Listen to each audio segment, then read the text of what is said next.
Welcome to Coach's Corner. I'm Tony Trongone here with head coach Humberto Ayala. Hey, Coach, how we doing? Good. How about yourself? Good. It's we had a week off. It's great to be back. Yeah, man, great to be back here with you, and then also we have two special guests. You want to introduce them? Yep. We got Jacob Zamat again, our quarterback, and we got Jamal Wallace Jr., our starting outside backer. All right. So welcome back, Jacob. Thanks for having me. And then welcome for the first time, Jamal. Thank you. So I'm going to start off with Jamal. I know you play outside linebacker, right? And also you run the ball. So today, I always ask every player when they come on, what's been your greatest influence to you personally, up to date in your life so far? I say both my parents, because they're both hardworking people, and I just appreciate that. Every day they go their hardest. It inspires me to go as hard as I possibly can every day as well. Yeah, your dad played football for Millville, right? Yeah. How long ago? Like 30 years ago. 30 years ago? I mean, he's gonna hit you. Did they have leather helmets back then? Nah. No? Okay. All right. And so the next thing is about school. What's your favorite subject, favorite teacher? Right now I'm liking world history, and I'm liking my teacher, Miss Silva. Okay. How's the school year been so far for you? It's been good. Just keeping my grades up, just meeting new people, getting used to my programs. Good.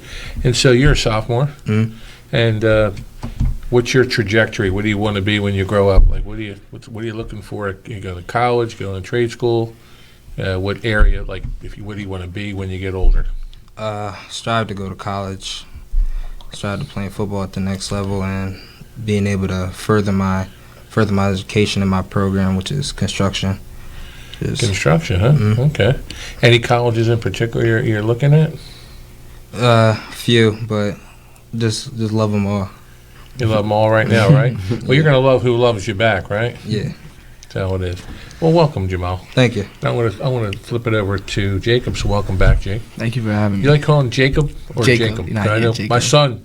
I'm a Tony, and my son corrects people. And like they call him Tony, and they say my name is Anthony. He corrects. He's a very soft-spoken kid. So Jacob, so I got a couple questions, and we're gonna we'll play off on it. So what have you learned from the first three games? So it was Thomas Jefferson, Irvington, and Williamstown, and Yes, then the prep. So what have you learned between those three games and then this last game about yourself? About myself, well, I mean, I came in this season confident as ever, and I know I've played successful, I think, so far, but there's always room for improvement. So I think throughout these 4 games, I had a lot of good plays, I had some mistakes, that's expected. So I'm just gonna watch film and always just try and get better. So. Yeah, okay. And so, is there anything in particular that you notice about your game? In particular, I'd say, like I said, my confidence. I think if you play with confidence, you play at your best ability. So I know I've always believed that I have a strong arm, and it's clearly been showing out. We have fast receivers, so when they do go balls, I know I'm going to be able to get the ball out there. I know I'm accurate. I know I could throw and run. So it's just stuff that I've worked on this offseason that has translated to the games, and it's just my confidence. I go out there and just have fun. Good. Coach, we'll stick with Jacob. What do you think about his development over the last 3 games and the last game? I'm happy with what I've seen. He's slowly progressing. It's just I think a level of getting comfortable. Like he had told me, the game slowed down from 1 to the prep, which is massive. He's never played a varsity game, and from JV to varsity is a huge difference. So just the speed, the pace, the intelligent level, the IQ level of the other opposing defenses. So he's showing progression, and that's expected. But he's showing it faster than what you would expect from a kid that hasn't played at the varsity level. So we're happy, and we're just continuing to put that work in to get him better. Mm-hmm. And there were a couple broken plays that you made a play then. Yeah. So that's why I cheer you on. I'm a Jacob Zamat fan. So Thank you. I say that, but it's just like your children or your family, and you want to see them do well, but then you're also critical, and you see. And so when I say that, I meant critical in the positive way to see your progressions, as Coach said. So, and I noticed that's what experience. When a play breaks down, you kind of I think there was some pressure. And I was watching game film, and you hit somebody out in the flat at the last game. Last think it game. was. Last game. Was it Tehran? Tehran Tehran or on the shallow route, right? oh yes, Yeah. yeah. Yes, sir. Yeah. So has the game slowed down for you? 100%. I think it's crazy how I've only played 4 games and it really has for me. But yeah, like every time I go out there, I'm taking more time with my pre-snap read, and by the time I get to the end of my drop, I'm making a decision of where I want to go. So from the Thomas Jefferson to the prep game, it's 100% slowed down for me. And we're only 4 games in, so it's a long season ahead. So I'm excited. So. Good. And Jamal, Coach, what about Jamal's progression from? You played a lot of RC last year, right, Jamal? Yes, sir. So, Coach, how's his progression over the last 4 games? I mean, Jamal's a smart player. He understands the game, so there's a lot of value to that. He had a great intelligence. That's why he saw a lot of time last year as a freshman, because he had just so much intelligence and understanding for the game. So it made it very easy to inject him. It was just a matter of him getting used to what we did as far as the system. And I mean, he's one of our better linebackers out there, and just across the whole board, he's just a great player, good kid, great character. Everything about him. So I mean, he helps make this program what it is. Yeah. So there was one game. Again, I can't put it all together right now, but there was one game. I think it was against Williamstown. They were beating us on the edge, and then you and I watched you come up a little. It's been better play on the edge for you. What adjustments have you made? I've been working on my hand placement. Like, I really wanted to get better at my hand placement on taking on the blocks on the outside, being able to, as I shoot my hands, grab the guy back in, for I'll be able to make a cleaner tackle, make plays easier for me, not make them too hard, simplify the game up. Okay. And so how about running the ball? You run the ball too, right? Mm-hmm. But you ran the ball more last year than this year, I think, or am I wrong? No? Or maybe No. near the end of the year I saw you a lot of carries. I don't know. You put him in a lot of power sets. I mean, I think he saw some carries from a 10 personnel too and all that. Yeah. Okay. So All right. Yeah. So what do you think you're going as far as, like, if you had to play ball in college, it's going to be defense? Yeah, I love defense. I just love the fact of just being able to shut the team down. And, if you can't score, you can't win. So let's talk about that, because I think one thing, we talked about Jacob's progression on offense, but the defense's progression from the first game to now. I think you guys, I think that St. Augustine game, where the prep, or St. Augie, or St. Augustine, wherever you want to call them, that was a tough game. yeah, they only had one offensive touchdown. I mean, they had 63 yards of offense in the first half. So Yeah. I mean, the one they got off that block punt, which was, it was a missed assignment by one of our guys, which he got it, and he's still getting it for it. So I mean, So outside of that, defensively, we stepped it up drastically. Yeah. And so what's your teammates say about the defense now? What's going on in the huddle? What's going on as far as making plays? Anything as far as who's your defensive leader? Who's saying let's stop them? Because again, we've had them on our side of the field with short field. Who's doing the talking? I would say a lot of us are doing a lot of the talking, because I'll say, like, as a whole, as a defense, our confidence, like, boosted up, like, a lot. Like, we just stepped up our game, playing better as a team, everybody being on the same page, just little minor tweaks that cut it out from making mistakes, giving teams the upper hand on us. And I feel like if we do that, we can shut teams down. Good. Like I said, I watched your play, and again, it shut down the edge was a big deal, and it's definitely an improvement. Yeah. I think from that Williamstown game to the prep. Yeah, I mean, like I said, it had more to do with like just alignments and different assignments. I said that the last time, us making sure that we were aligned right. It could take one person to be misaligned, and now a gap's uncovered, and we're not doing the right thing. So I mean, once we corrected whatever we had to correct, because that's why we weren't upset. We were just frustrated that we weren't doing the things that we were supposed to do. So once we cleaned it up, that's why you saw the effort you saw. And Jacob, as far as your play with your receivers, you're mixing it up now with more people. I think everybody heard of, let's hear Brooks, and then like you said, I see that. You don't want to reveal too much on a coach's corner, but Teron Hale going across the middle, but then also Frey Levan too, Yes, and that was We'll talk more about the game in the second quarter, but anybody else that you look like you're that's part of your posse? Yeah, well, those 300%. And, you have Thomas Smith, you have Dante Smith. Those two are real guys that see a lot of playing time. I'm close with all my receivers. I've developed good chemistry and connection with them. I believe from the first game to now, it's definitely gotten better. Because last year they had a different quarterback. Now, so we're just building our chemistry. We're getting better every single game. So good. What about the chemistry between you and Coach? It's been great. I mean, even before the season started, we've always we've talked a lot. Everything's always football. So as far as us two, I feel like our connection has gotten better since the all season to now, and it gets better every day. We talk every day after practice, about games, about plays we could do. So it's always it's important to have quarterback head coach connection. And I think we definitely got it. So, Coach. Yeah, I think.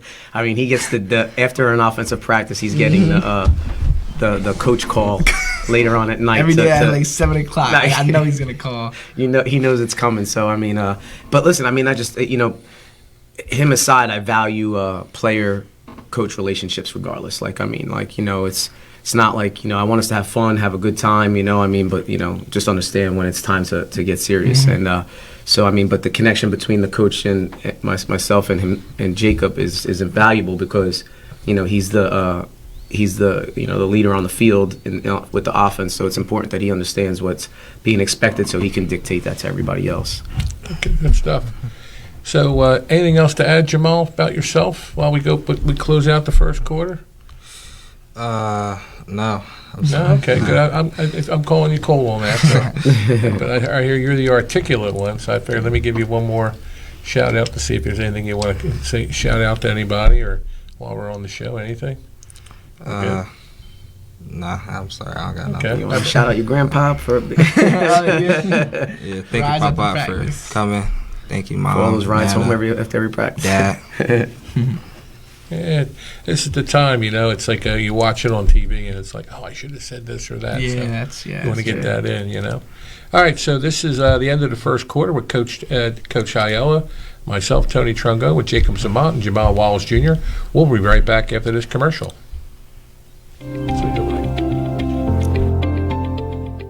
My name is Priscilla Ocasio-Jimenez. I am from Vineland, New Jersey, and I am running for Commissioner of Cumberland County. You should consider me because I am a parent, I am an educator, I am bilingual, and I have been part of this community and have given back to this community for all of my life. Thank you, and please remember to vote for Priscilla Ocasio-Jimenez, your Commissioner of Cumberland County.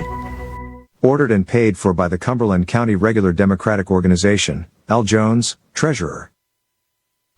Hey parents, there's something you should know.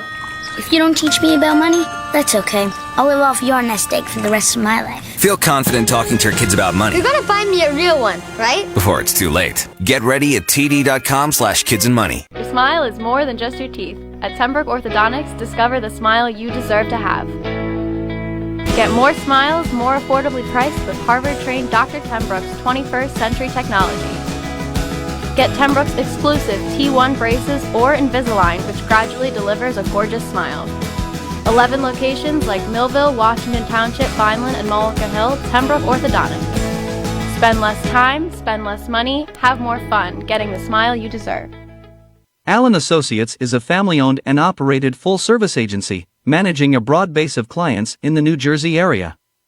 Allen Associates has been a leader in health benefits and financial services including health, prescription, life insurance, pension, 401k plans and estate planning. With more than 60 years of experience and a staff of highly trained and dedicated professionals, Allen Associates is noted for its ability to build strong, long-term relationships with our clients and the communities we serve. Give them a call today at 856-692-2250. Allen Associates, your complete health and financial services, Vineland, New Jersey. Thunderbolt Area Federal Credit Union is your hometown team for banking. We offer banking which is small town focused and customer based. We know you and we are for you. Thunderbolt Area Federal Credit Union is a non-profit and federally insured.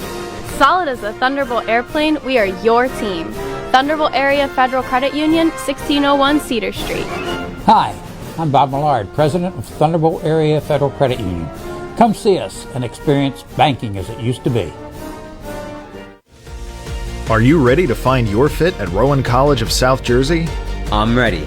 I'm ready. I'm ready to find my fit in human resources, in engineering technology, in healthcare.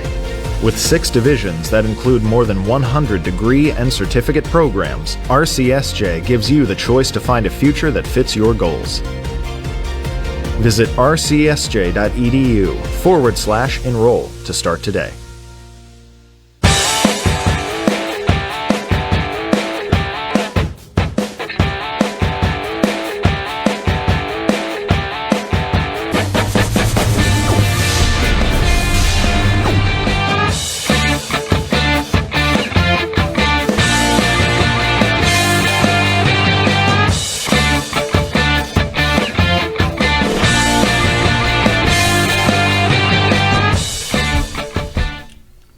Welcome back to Coach's Corner. I'm Tony Trongone with Coach Ayala, and we have 2 players. We have Jacob Zamat, also Jamal Wallace Jr., and we have another addition to our Coach's Corner. Coach, you want to do the introduction?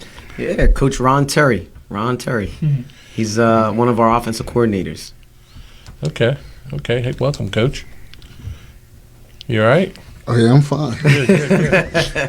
Good. So we're going to talk about the game. And I want to coach there while we talk about the game. And so I'll bear with me here. We had 320 total yards of offense. St. Augustine had 201. We had 127 yards rushing. They had 108. Well, then the difference in the game, 193 yards passing for Millville, only 93 for the Prep. And then you could see we had 15 first downs. They had 9. And then I was surprised, Coach, the penalties. Somebody had more penalty yards than us. We both had 9 penalties, but they had 74 yards in penalties. We had 70. So what do you think about that tidbit with penalties? I mean, sometimes styles dictate fights, and I think, sometimes some of the things we were doing, maybe made them antsy. I know they had a lot of frustration on their sideline from my understanding. So, I mean, that could be, a reason for the fair to be able to just stay focused within the game. What do you think their frustration was? I'm not them. I don't know. I mean, they're usually a well-coached football team, and they're a very disciplined football team. So I mean, the fact that maybe things just weren't meshing and flowing. I know they've had it rough. They're on a 3-game losing streak now. I mean, and that's very unlike Prep. So I mean, I'm sure there's like buildup of stuff. I mean, I can't imagine being in that situation. Gotcha. So Jacob, you had 20 for 32 with 193 yards with 2 TDs. So you had the one to Brooks, and then you had the other 2 to Levan for the game winner. Tell me about the Brooks touchdown pass. What was that play? So that play, Brooks actually kind of called that play, really. So I think it was, I can't remember what the actual play call was, but he had mentioned that the middle of the field could be open. And, Coach trusts, our guys. That's one thing that the receivers love, is that the coach has confidence in them. So he thought it would work. Coach called it, and Brooks made a move. He split the safeties, and I knew I could make that throw. So. Yeah, I mean, it was a great route. And I don't care what safety is up there. If that safety's hedged over that much, they ain't stopping that, And then Jacob put that was probably one of his best balls. It just showed his ability to be able to move that ball down the field. Yeah, and I was going to mention that in the first quarter, Jacob, and I mentioned mechanics. And again, I'm not being overly critical, but you're making some throws in some tight spots too. And that's, I know Brooks was open, but the thing is, it's in the middle of the field, so it's got to be on. You got to throw it on a dime. So have you had change in like what you're doing, how your mechanics? Well, I'd say, from the first game to now, me and Coach, we've been working on just keeping me moving in the pocket. We've watched film on me, and I was a little flat-footed, and it's good to stay, to stay on your toes and stay moving in the pocket, keep my head on a swivel. So this bye week, we really took time to help my mechanics get better, and throughout practice, we've done a lot of drills. That's going to change from the Prep game, like me in the pocket, compared to this game coming up. All right, I'm going to go to Coach Terry now. So your role in the offense, what's the role? Mainly just the assistant to Coach Ayala, be there. I actually was in a booth the past couple games, so I get to see things on the field that he probably can't see. Sometimes he calling the play, we see another option within that same play, and once I recognized that, I relayed it down to the field. And Coach, anything during the game that Coach Terry helped you out on? Oh yeah, he'll give me the looks on the backside or whatnot, and he'll shovel down a play or something that he thinks that we just kind of store to a later time. Whatever look and help he's given me it's valuable, because from me being up in the box for 3 years to coming down, it's everything. It's different. It's a huge change. If you have more time to process, I feel up there, because you're seeing the field, you're away from the sideline antics. So it's a huge change of pace going down. So, even sending a play or calling a play, there's a difference. So what kind of defense were they running when you're looking at the offensive plays? Were they like a 4-2? Were they a 4-2-5? Nah, it was a 3-man front. Prep had a 3-man front. Yeah, it was three-man front. Mm-hmm. Yeah, I think it's rare where you'll see a 4-man, because I think against our offense, they prefer to just have athletes on the field. Mm-hmm. You put a 4-man front against us, then good luck. So I know that, but explain that. What does that mean, Coach? Good luck, because So if you put a 4-man front, you're putting more bigger guys on the field against a team like us that could spread you out and have a lot of athletes and have a lot more options, compared to if you put 3 guys on, now you have more athletes to potentially try to help assist and cover us. All right. That's when we run the ball. Yes. And then you switch up and you run the ball, right? Yeah. So tell me about, I think Naeem Sharp's been, I think he's underrated for the team, So tell me more about Naeem. Is he ready for Lenape? Yeah. I would assume he's ready for Lenape. I think all our guys are ready for Lenape, so. Yeah, because he had 16 carries for 102 yards and 1 touchdown. Yeah, listen, he's dynamic. He's a dynamic kid, We're, like I said, across the board, we're fortunate to have all the athletes that we have, you could shut down the mentality is you could take away one thing and then we're going to bring something else at you, So, we're fortunate to be in that situation. So, and with his ability, it just assists. So Jamal, on defense, they had that McClear. He ran the ball pretty well, and he scored a touchdown. Anything with him? Anything as far as your assignments with them on with their offense with you on the edge? Yeah, with McClear, I played against him before when we were younger. When he played for Kingsway, we lost in the championship game to them, and just going against him again, we knew that he was a threat. We knew that the offense mostly ran through him, and we just had to keep our eyes on him mainly, and we just believed that we could shut the whole offense down just through him. He said he breaks tackles too, right? It's they play him outside, they can pass him, he runs it up the gut, right? Yeah. He's a good athlete. I just think we had a great game plan, and I just think we were able to stick to that game plan and have success with it. So they had the ball at the end of the game. They were pressing. They would have had the score. And so, what was going through your head at that last drive, Jamal? At that last drive, I just knew. I was telling our other linebacker, Kean German, I was telling him let me just get the back, because we were running. I believe it was running man coverage at the end, and I just wanted to have my eyes on the back at all times. I knew whatever they were coming up next, because they just scored off the wheel route to the running back. I knew they were coming right back to it. So I just wanted to make sure my eyes were on him. Yeah, I'm in the booth, but I hear a couple parents say, "Watch the wheel route, watch the wheel route." And he was saying it the whole time, and I guess that's what they scored on us, right, on a wheel route? Yeah. So that's good. And then for receiving, Brooks had 7 catches for 65 yards. Hale had 8 for 85. Freddie had 3 for 36, and then Smith 2 for 7. Levan's touchdown. I couldn't believe the coach was so upset over that play. Yeah, that's. Listen, I'm sure after he watched it back, he knew he was 100% wrong. But I'm not mad at him, because if I was in that position, I would probably argue for the same thing, because it's a game changer.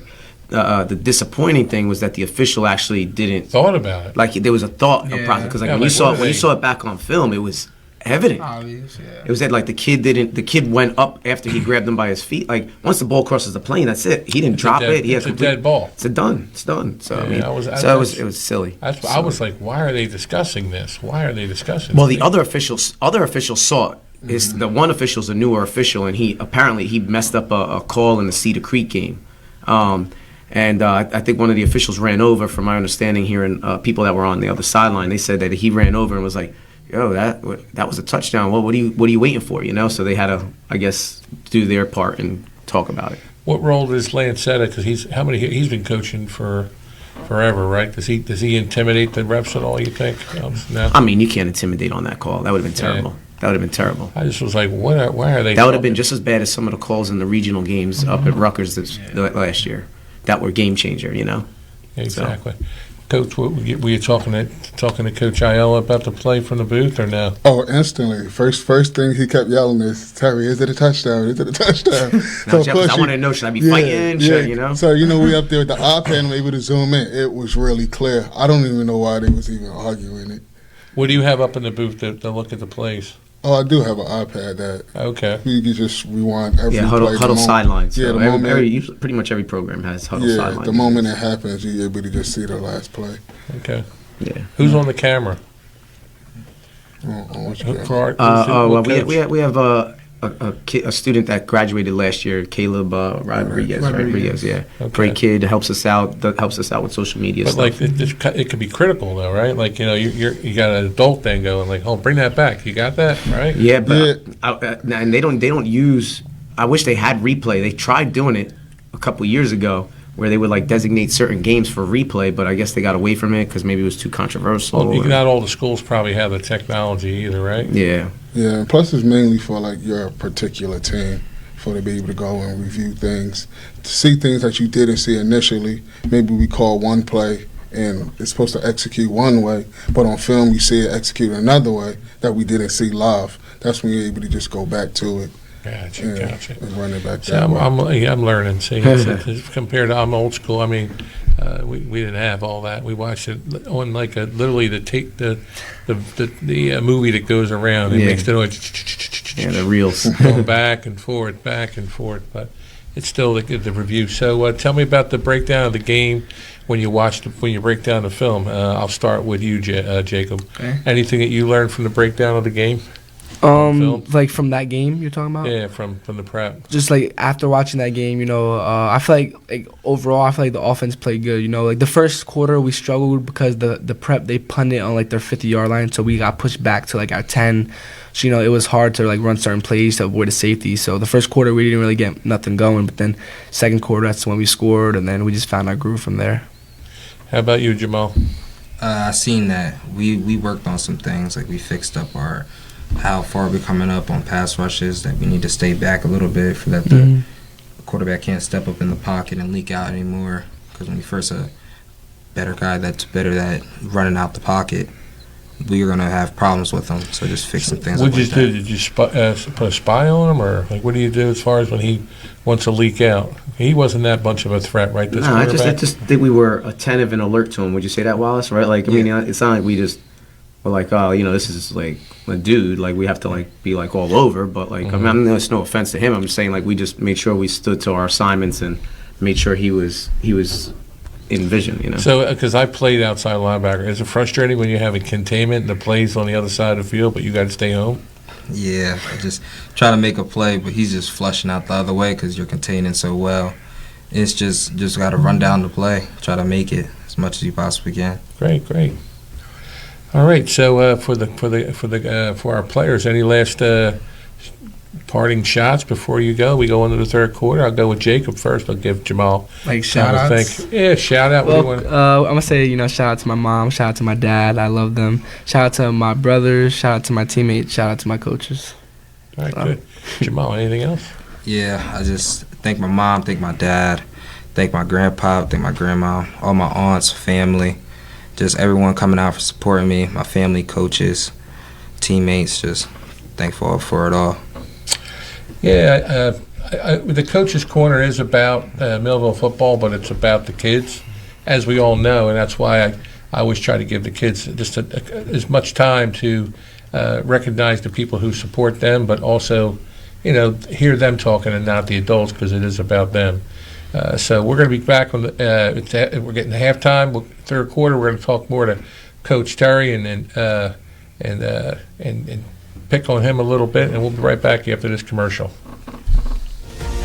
Are you ready to find your fit at Rowan College of South Jersey? I'm ready. I'm ready. I'm ready. To find my fit. In human resources. In engineering technology. In healthcare. With 6 divisions that include more than 100 degree and certificate programs, RCSJ gives you the choice to find a future that fits your goals. Visit rcsj.edu/enroll to start today. Allen Associates is a family-owned and operated full-service agency, managing a broad base of clients in the New Jersey area. Allen Associates has been a leader in health benefits and financial services, including health, prescription, life insurance, pension, 401k plans, and estate planning. With more than 60 years of experience and a staff of highly trained and dedicated professionals, Allen Associates is noted for its ability to build strong, long-term relationships with our clients and the communities we serve. Give them a call today at 856-692-2250. Allen Associates, your complete health and financial services, Vineland, New Jersey. My name is Priscilla Ocasio-Jimenez. I am from Vineland, New Jersey, and I am running for Commissioner of Cumberland County. You should consider me because I am a parent, I am an educator, I am bilingual, and I have been part of this community and have given back to this community for all of my life. Thank you, and please remember to vote for Priscilla Ocasio-Jimenez, your Commissioner of Cumberland County. Ordered and paid for by the Cumberland County Regular Democratic Organization. Al Jones, Treasurer. Need something fixed? Think Latour Hardware and Garden Center, your best bet for reliable and lasting repairs. For over 30 years, Latour has been the expert in small engine repairs, lawnmower repairs, blade sharpening, screen and window repair, glass cutting, generator maintenance, and power tool repairs. Latour services all major brands, and whether you visit the store or take advantage of Latour's pickup and delivery service, you'll know your job is being done right. Think hardware, think Latour Hardware and Garden Center. Come on in and get started.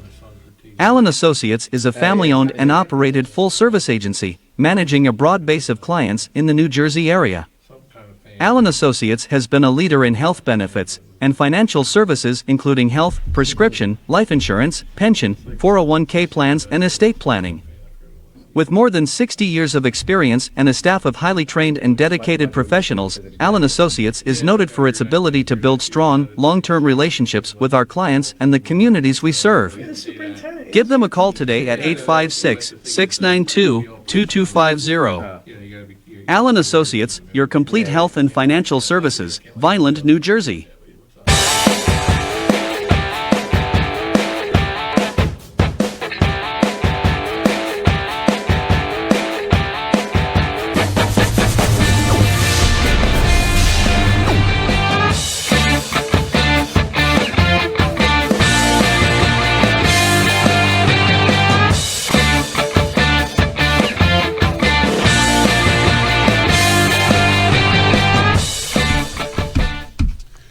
Welcome back to Coach's Corner. This is the third quarter, and I had Coach Terry in on the second quarter because I needed his input on the prep game. But now we're going to formally introduce him and ask him some questions about him and make him feel uncomfortable. So, Coach, tell me a bit about yourself, like where you grew up, where you went to high school, you went to college. How'd you get to, and then how'd you get here? So where I grew up at is up north, Jersey City, New Jersey. Jersey City? Yes. So I actually been in South Jersey for 5 years now, but I actually went to high school in North New Jersey. I went to Weekway High School. Okay. Played a little defense there. Also went to college at Rutgers. Didn't play at the next level, but then started to teach.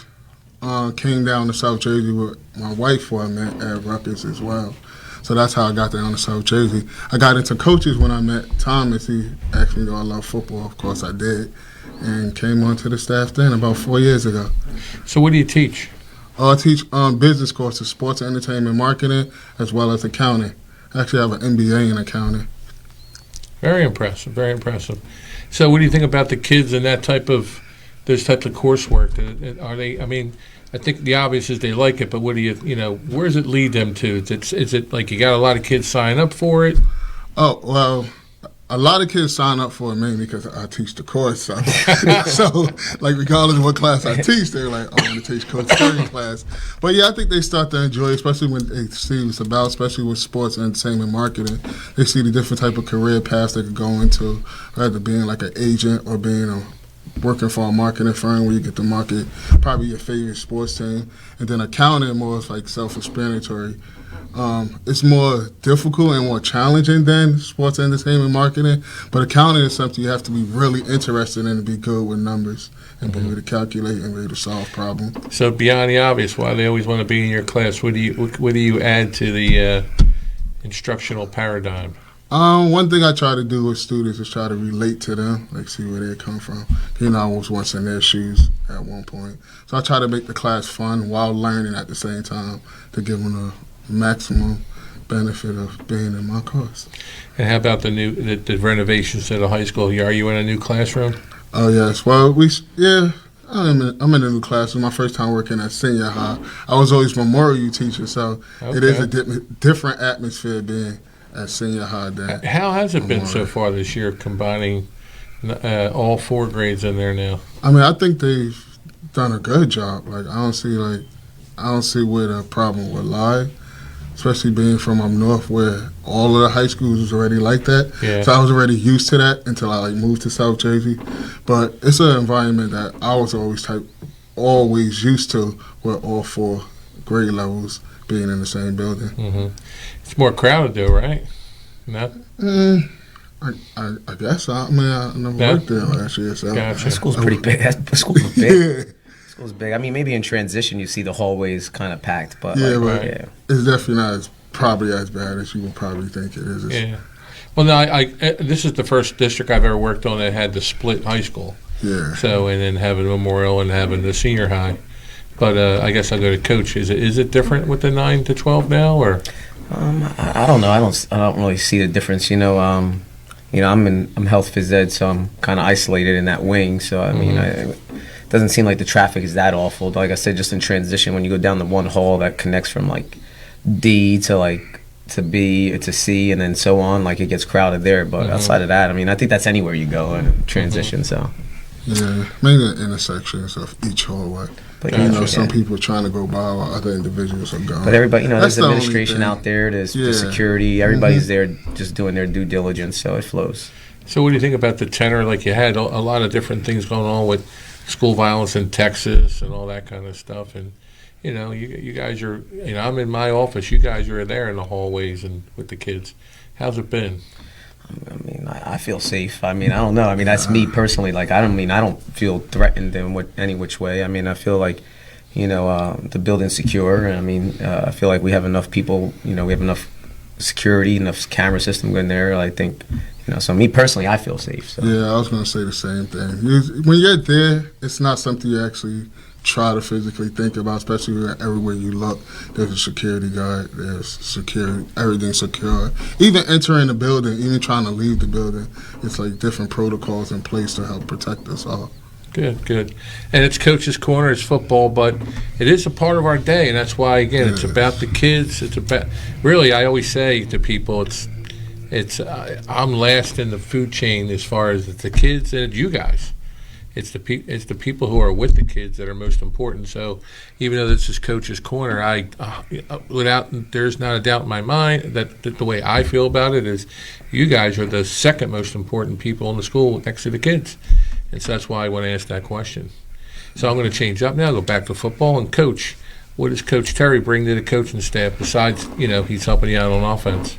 I mean, look, it's endless. I mean, I can count and rely on him for anything. Like, Coach Terry is just one of the most reliable guys we have. I mean, everybody was reliable, but I know I can call Terry up. I know Terry will drop anything at the beat for just to help out. I mean, he loves being a part of the program. He loves to be around the kids. The kids, respect him and and have love for him. So I mean, you can't go wrong. Because when Coach Terry came in, we were both freshman coaches together, and now we moved up together. So I mean. So it's we've been doing this together for a couple years. So it's great to have him by my side. And Coach Carr too was coaching with you guys freshmen or no? Me and Coach Carr actually coached freshmen together the past 2 years, freshman and JV. Okay. So the same type of like chemistry and relationship we developed with each other, all three of us have in the past couple of years done the same thing. That's why I felt like it just made sense to just us to be offensively minded, just because we already had the connection. Right. So tell me more about Millville to you. Like you've been in North Jersey or Millville. Like the city. The whole environment, like working in Millville High School, Millville City. I think it's definitely different than being up north. And I say different mainly, one, the driving is like, I never really had to drive this much, like ever, to go anywhere. You live nearby? Yes, I live in Millville. Okay. Like closer to Violent. Okay. So probably like 3 minutes away from the school. So. Yeah. But just the driving is a big factor. No, I mean driving if I wanted to like go to a store or something. Oh, right. Compared to when I'm up north where I don't have to drive to the store. I just leave and like go to a corner or something. Gotcha. Or now I have to like actually take a trip to go somewhere. It's or better. even South Jersey's the always better. entertainment. Even the entertainment is I have to like travel somewhere. Yeah, you can go to Philly, right? Or Atlantic City? Yeah, or Philly, Atlantic City. Or I'm still learning a bunch of like the He's just upset because he's not as close to his Giants that he was that's in the tough. past. And he's a Giants fan, yeah. Unfortunately. As long as he's not a Dallas fan, that's all I really, I understand. If you're from North, my dad was from Patterson. I was born in Patterson. Yeah, that's probably close by. Like 15, and that my 20 family up north is all Giants fans, so I kind of like, I get it geographically. But I just don't like when people don't live in an area and they root for a team because they're, front runners, even though if you're a Dallas fan, you're really not. Yeah. It's kind of like a poor excuse for rooting for a team, So, but the Giants, they were in that game last Monday night, and then they folded. What do you think about Daniel Jones? I'm not going to talk about my boy Jones. No? Okay. They should call up Jacob. Yeah, maybe they call up Jacob, make a play. I know he can make the throws, right? Yeah, I'll lead. I'm gonna ride with Daniel Jones until. Oh, you're okay. All right. We good. just need to protect him. All right. And so, as far as what your development as a coach, what is going on with you as far as coaching? What have you learned? Like, I'll give you my example. I had a Hall of Fame coach, told me one time that you want to talk to your kids and you want to explain plays, but sometimes you have to demand them to do something exactly the way you tell them to do it. And that was a change for me, thinking I want to convince them about doing something because it's good for them. But then I had to be a little bit more stern. Like, what's revelation you've had over the past 4 or 5 years coaching? Mainly, if this is like a good example, mainly like having the kids and comparing football to like life in general. Like, understand what I'm saying? Yeah. Like, as you mentioned, like, they demand you to do things the right this way. Mainly, like, having them understand that we're having them do things for a reason. Like, even if they feel like they perfected it and they're getting complacent doing it, we have them, like, do something over and over. So they realize, like, it should be, like, second nature. You should always continue to practice, like, what you're good at and continue to improve on that. And the same thing as we compare it to life. Like, as you get older, you're going to keep doing the same thing, like, over and over. The goal is to improve in it, such as me being a teacher. Yeah, I teach the same thing, right, year by year, but I still want to improve on what is it I'm teaching. I don't want to teach it the same way as I did 5 years ago. Right. Because then they probably That's get great. bored, everything developed, technology developed. So I try to do that with football as well. Great. I got one more question to close the quarter, and that's between the two of you. Like, who's the fire and brimstone speech? Who gives the? You guys give speeches like rah-rah speeches before you go out there. That's coach. Coach get on riled up. Yeah. Yeah. I guess. Yeah. I mean, I mean, it's I guess I'm more. I like to keep it as even keel as possible. You know, I mean, you have some excitement and whatnot, but I think, I'm not one for the go like hoorah thing. Maybe more at halftime, because now you want to maybe if we're flat and we want to inject life into them. Mm-hmm. But I'm more or less like my mentality is, let's stay focused if you're not hungry now, then you ain't gonna be hungry no matter what speech I give. Football's that kind of sport. So, Okay. All right, so we're gonna come back for the fourth quarter and talk about our next opponent, Lenape Regional. We'll be right back after this message. Allen Associates is a family-owned and operated full-service agency, managing a broad base of clients in the New Jersey area. Allen Associates has been a leader in health benefits and financial services including health, prescription, life insurance, pension, 401k plans and estate planning. With more than 60 years of experience and a staff of highly trained and dedicated professionals, Allen Associates is noted for its ability to build strong, long-term relationships with our clients and the communities we serve. Give them a call today at 856-692-2250. Allen Associates, your complete health and financial services, Vineland, New Jersey. Imagine living without pain. For over 35 years, Doctors Beebe and Doyle have helped thousands of people find relief from all types of pain. Millville Chiropractic Center has 4 doctors on staff specializing in hands-on or light-touch, drug-free pain relief methods. The examination, x-rays, therapies, and adjustments are all performed at one location. Schedule a consultation today. Enjoy life without pain and discomfort. Millville Chiropractic Center, the area's #1 pain relief center.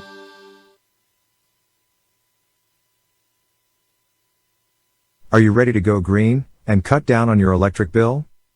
Then there is only one call you need to make. Soaring Solar is your complete source for solar, including new roof installations. Soaring Solar is a veteran-owned and family-run company. Call the Soaring Solar family today and talk with one of our solar consultants. For a free estimate, call Soaring Solar today at 609-270-7759. Or find them on the web at www.soaringsolar.com.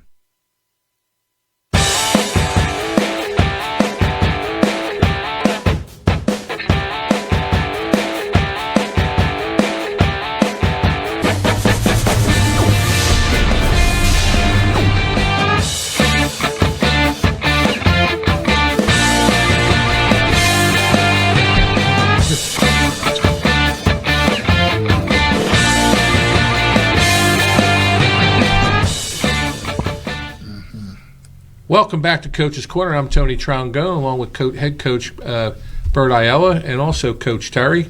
Had an interesting conversation during the third quarter. Now we're going to move on to our upcoming game against Lenape. So it looks like Lenape's coming in 2-2. They're 1-1 in the West Jersey Football League American League. They just beat Eastern 34-0. It looks like they have a fairly balanced team as far as running and passing, Coach. So tell us a little bit about Lenape. Well, from an offensive standpoint, they'll run some spread, but they'll like to do some power stuff and load the line. Like they have an athletic quarterback. All those Medford teams are going to be well coached, well disciplined. They always have athletes, so they're going to look to run the ball a little bit. I think that's more of their strength than passing, but I'm sure they're going to look to take advantage of whatever they feel that we're going to give them. Mm-hmm. And what about on defense? Defensively, they've shown a 3-man front. With everybody else back in coverage. They've shown at times maybe they would go to a 4-man front, but looking at them from last year, they're going to give us that 3-4 look. Too high.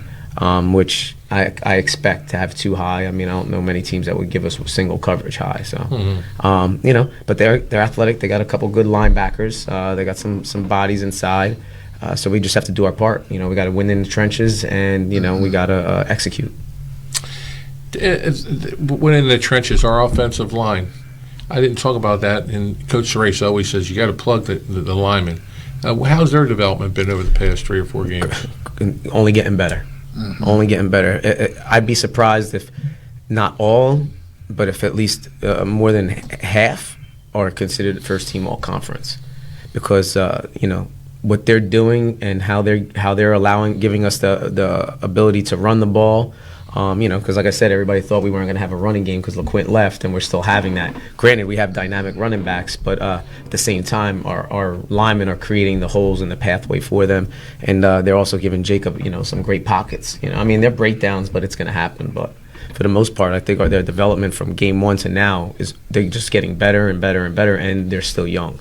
I just wanted to touch on a line. Even the structure, like of our offense and the way it's ran, our offensive line gets stronger as the game go on. So as teams wearing down, get tired, once you look at us on tape in the fourth quarter, it's like, now it's time to go. That's why we see in the fourth quarter, we're able to just hand the ball off and just break off these chunk runs, because our offensive line is starting to wear people down. And then is it because they're in better shape, obviously, or? I think that plays a role into it, a great role. Our guys really put a lot into that offseason, so, I mean, they're in great shape. Does your center call the plays on the line? As far as what? Like the sets on the line and the he'll echo it down. Yes, Marcus is our leader on that line, and but that whole we had them on here before, and their connection is just it's invaluable. I mean, they literally all get along and all communicate with each other, so that's why it just flows. Yeah, we actually attribute that to the O-line coaches just having them prepared. Yes. Once the way a defense line up, they already know how to attack that defensive line, and we attribute that to the O-line coaches. And that's Coach Carr? Coach Carr and Coach Haynes. Stephen Haynes. Okay. All right, good. And so I'll look past Lenape, and you're going to have like a stretch of games, right? Yeah. So after Lenape, you have Shawnee, then you have Ocean City, and then Cherokee. So every Medford team. Yeah. So and they're all very similar teams too, as far as their makeup. Ocean City. Yeah. Along with Shawnee. I mean, Ocean City's going to look. They have a pretty solid quarterback that they like to. They're going to look to sling it a little bit more. But they lost some girth up front. So, but I mean, they're going to be a well-coached, solid team too. So I don't take anything away from them. All right, and so what the other issue is, like we're away, but then we're home for Ocean City and Cherokee. Ocean City and Cherokee. And Cherokee's our senior night. That's what we're going to honor. That's a good thing to know. That's a good thing to know. How about the field? Like, I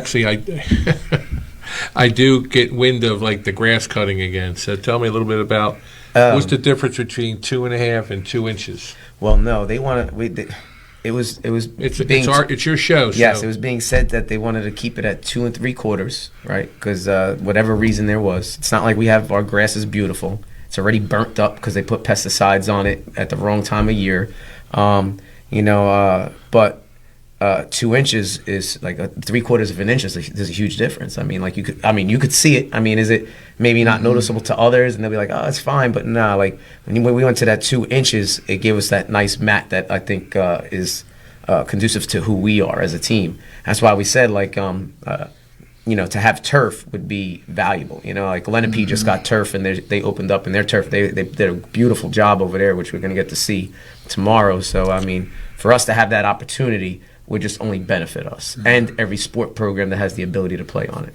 Yeah, well, glad you mentioned that. We're working on that, and hopefully that'll turn into some fruition before the start of next year. Yeah, I mean, well, it'll help out. You don't have to worry about grass maintenance and cutting the grass, and I mean, just to give other sport programs maybe the opportunity to play a game like the field hockey or soccer team. They could play home games under the lights at night. That's awesome, man. That's awesome for their parents, the family to see that. So, I mean, it's a great opportunity. Thank you. I want to go back now. You're on a Lenape now. They're on a turf field. Yep. As opposed to when you go to, say, a Williamstown that's a grass field. Mm-hmm. So how did your team, do they wear different spikes or? No, this ain't back then, like where you have to change the spikes. They have one cleat, and that is it, so that one cleat they wear no matter what. So I think all their cleats are turf capable. So, I mean, I don't think it changes, yeah. But do you prepare, is it different for you to prepare your team to play Lenape on turf? Well, we only have grass. So, I mean, if we had the opportunity, it'd be nice to have, some teams have turf, and when they know they're playing on grass, they practice on grass to have that change. Mm-hmm. We don't have that ability to practice on turf to get that feel, so we just got dirt. So we're just skipping around in the sand lot and just, making do. I'm going to go there now. How about the practice fields? Are they better? No. No? No, I mean, listen, now the sprinkler system's working, which is ideal. Yeah, I mean, to be honest, what has to happen is, after they this... go through a whole season now, right? The girls' soccer practice field is awful, too. But now they have the sprinklers. But what has to happen is, we got to put some topsoil down, throw some seed on it, let the sprinklers do their job in the off season, and then by next year it will be fine. So I mean, it's just level, because you could see the difference from the end of the baseball field to where our stuff begins. Mhm. So I mean, once they do it, it'll all match and we'll be fine. Well, we're working on it. I got our folks working on it. We actually have a person that's going to be their job, is to take care of all the turf. That's awesome. So we're working on that. I mean, the kids deserve that. They deserve to play on quality in a quality situation. So let's go a little deeper on that when you say that, because I believe it. But what do you mean by deserve it, though? I mean, our student athletes, they work hard. I mean, it's not easy to balance the life of being a student in class all day. You think about it, these students are in school, 7:40? And then they're going to practice directly after school. Practice until for us, we practice till 6. I think the other sports are going to 5:30. But if they have a game, I think girls and boys soccer had the 7 o'clock game at Violent. So they went to school, had that game at 7 o'clock, 5 o'clock at night. It's a long day. I mean, they're putting in the hours, and then you see all these other schools around here that are advancing their field situations. So, I just think they deserve it. They deserve it because they put in that time, and we're trying to just give back to them for it. It's all about them. Thank you. Yeah. Also like the stability of the field of when they're running, how a flat surface, it eliminates a lot of injuries. Having turf, you don't have to worry about stepping in a dirt hole. You slip on the grass and it goes because it's uneven. It's a big difference between having turf. I'm not gonna lie. We didn't have that this year, but in the past, I think 2 or 3 years ago, we literally had kids dislocate their kneecaps stepping in a bad spot, and it's just you don't want to see that. Mhm. So I mean, we're fortunate we didn't have that this time. Well, it's my fault we got us off on that tangent about the turf field, but we are working on it. So let's go back to Lenape, and I'm superstitious. I like to keep it. So, like always, what do you predict for the game, Coach? I think it's another battle. It's a football game. We have to go out there and play the game. I think I say that all the time. As long as we execute and we do our part defensively and offensively and special teams. We didn't bring that up today, but we left it alone. Yeah, I mean, it wasn't as bad. It wasn't bad last game. It was better. It was a lot better. So, I mean, we put emphasis on it. So, as long as we do our part across the board, then, I mean, everything else should take care of itself. All right. Well, you heard it right from head coach. You heard it from the players. You heard it from the assistant coach. We'll be ready for Lenape tomorrow night at Wheaton Field at 6. Not at Wheaton Field. It'll be at Lenape in Medford at 7 o'clock. It'll be at Lenape, and it'll be televised by Quinn Broadcasting. It'll be on YouTube and on Facebook, and so you can catch us on those channels at that time, 7 p.m. Tomorrow night. It's Tony Trongone with Coach Ayala, Coach Terry, saying have a good night and take care. Go Bolts. OBJ. This has been a QBC television production, in association with our partners and sponsors. QBC broadcasts on Comcast Cable Channel 22, and live streams its programming on Facebook and YouTube. All rights reserved by Quinn Media and QBC, programming that serves the South Jersey market.